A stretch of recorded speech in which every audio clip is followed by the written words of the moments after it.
Le nom de ma famille, c'est Lima. Mais en vrai, ça aurait dû être Terreur, parce que ma famille, c'était vraiment une terreur.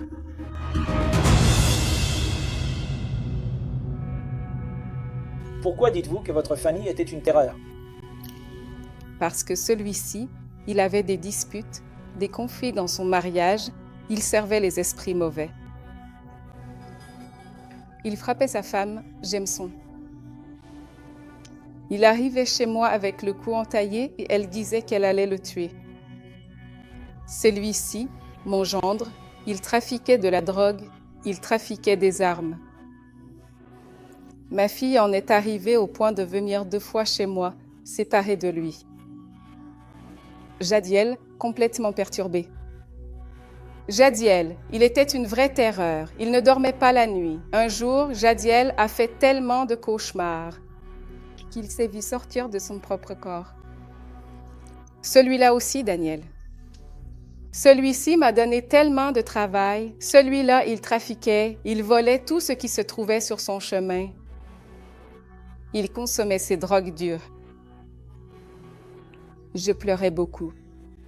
J'avais beaucoup de chagrin avec ce fils parce qu'il était plus souvent dans la rue qu'à la maison, toujours avec ses amis, à consommer de la drogue, à faire du trafic, à voler, plutôt qu'à la maison.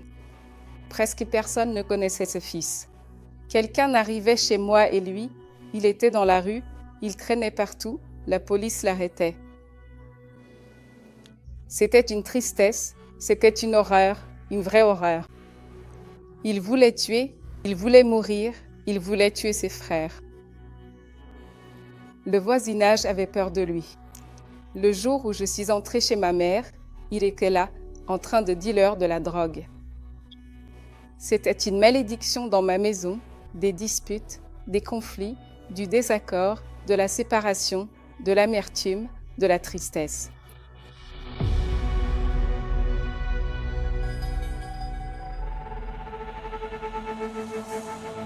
Les gens disaient, « Regarde, pour ton fils, il n'y a plus rien à faire. Regarde, ton fils, ta belle-fille. La belle-fille a frappé ton fils là au marché. Regarde, ton gendre est en train de dealer. Regarde, tu es à l'église depuis tout ce temps et tes enfants là, l'un qui se drogue, l'autre qui se bagarre, des disputes, des conflits. Ta maison, c'est une vraie terreur. » Très souvent, on m'appelait parce qu'ils étaient tous en train de se battre à la maison, l'un frappant l'autre, l'autre voulant tuer l'autre, avec un couteau, courant après l'autre. Comme plus de 40 personnes dans ma famille. Les gens, mes voisins, voyaient que je me battais toute seule. Alors ils disaient, « Pourquoi tu vas à l'église ?» Je vais à l'église pour me battre pour ma vie et pour ma famille. Ah, tes enfants, il n'y a plus rien à faire. Non, pourquoi tu es à l'église tous les jours? Dans cette église? Non, ce n'est pas un problème. Je dois vraiment y aller tous les jours parce que Jésus me connaît de l'intérieur comme de l'extérieur. C'est mon combat. Et en voyant tout ça, en voyant tout ce désordre dans ma famille, en voyant cette terreur dans ma famille, j'ai dit, je ne vais pas désespérer, j'ai confiance en mon Dieu. Parce que ça fait 36 ans que je suis à l'église, ma persévérance, mon combat a été grand, mais je n'ai jamais abandonné. Je trouvais que ce n'était pas juste que mes enfants soient dans cette situation, parce que moi je cherchais, j'étais à l'église et eux dans cette situation. Plus je priais, plus la situation empirait. J'y allais le vendredi, quand l'homme de Dieu disait d'apporter une rose, je la portais. Le mardi arrivait, j'y allais. Le dimanche, tous les dimanches matins, j'étais là à l'église en train de me battre pour eux, de supplier Dieu pour chacun d'eux, pour Daniel. Je n'acceptais pas cette situation. Je n'acceptais pas de voir mon fils drogué. Je n'acceptais pas de le voir voler. Parce que c'est très triste, une mère de voir son fils voler et se droguer. Vendre de la drogue, être trafiquant. Je rencontrais des gens et je disais déjà qu'il était un trafiquant, qu'il volait. Là, c'était injuste pour moi. C'était une situation très triste, une injustice.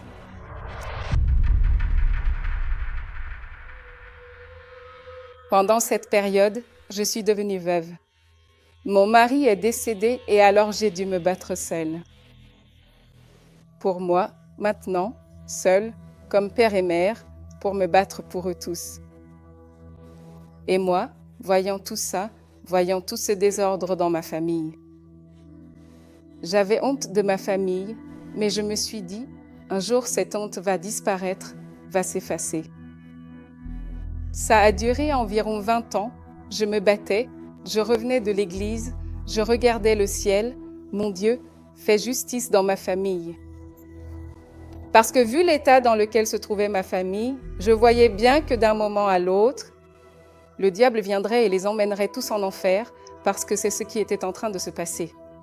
Si j'avais cherché un avocat pour régler ça, ça n'aurait rien résolu à la situation de ma famille, de mes enfants. Si j'avais fait interner Daniel dans une clinique, c'est-à-dire mon gendre, ça n'aurait pas non plus réglé le problème. Je ne pouvais m'en remettre qu'à Dieu et seul Dieu pouvait résoudre ça, car il est le juste juge et l'avocat fidèle. Et c'est à lui que vous vous êtes adressé? C'est à lui que je me suis adressée lors d'une campagne du sacrifice. Cette campagne du sacrifice est restée gravée dans ma mémoire. Je suis montée sur l'autel. Je suis montée sur cet autel en pleurant, les larmes aux yeux. Mais j'ai cru tout le temps. J'ai dit, mon Dieu, tout est ici sur l'autel. Tout ce paquet est ici. Et je crois, mon Dieu, que lorsque je descendrai de cet autel, je descendrai avec ma famille transformée. Je descendrai avec mes enfants changés, avec la victoire dans ma vie. Le sacrifice que j'ai fait en me battant pour les âmes, pour leur âme. Je suis descendue avec la certitude, convaincue au plus profond de moi, qu'à partir de ce moment, je n'étais plus la même personne et que ma famille non plus n'était plus la même. Madame Maria Aparecida, pendant tout votre témoignage, vous avez dit que vous vous battiez toujours seule. Êtes-vous encore seule aujourd'hui? Aujourd'hui, je ne suis plus seule.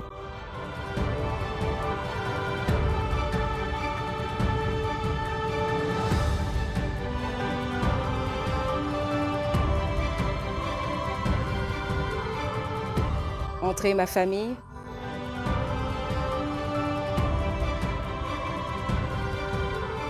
Ça ne s'arrête pas, n'est-ce pas? non, ça ne s'arrête pas, ils sont nombreux. Et comment sont-ils arrivés ici aujourd'hui? Dans un bus plein, Vous avez loué un bus? un bus familial.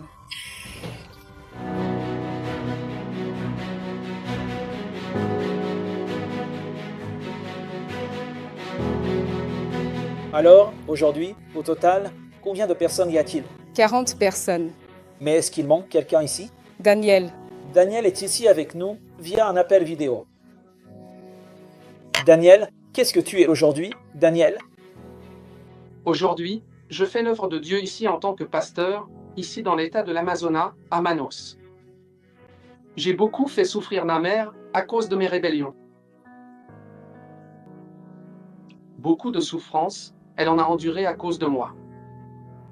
Une personne qui, au milieu des injustices qu'elle a subies, Dieu l'a honorée et a rendu justice à son injustice. Sa persévérance a apporté le salut pour elle et pour toute cette famille qui est sur l'autel.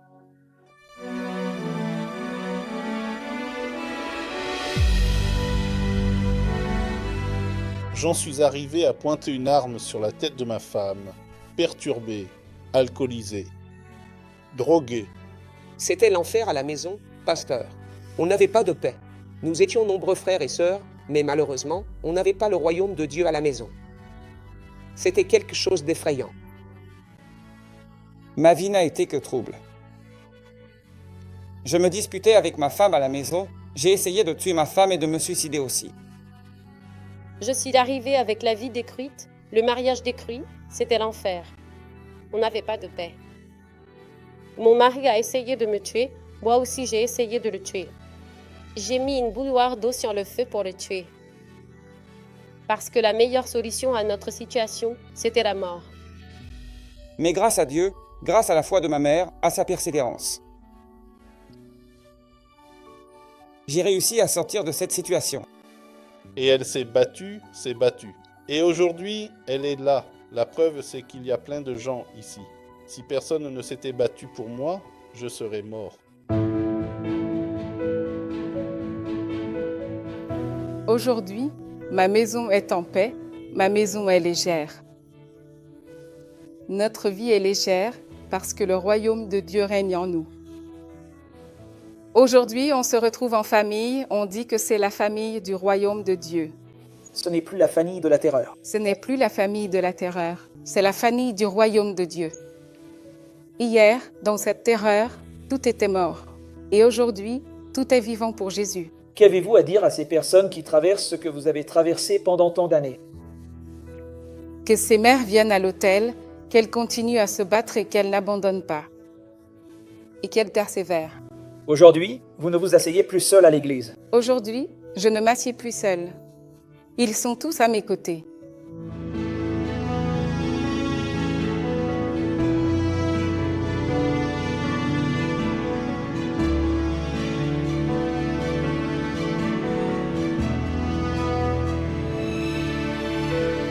Et je n'ai qu'à remercier Dieu, car tout l'honneur et toute la gloire lui reviennent.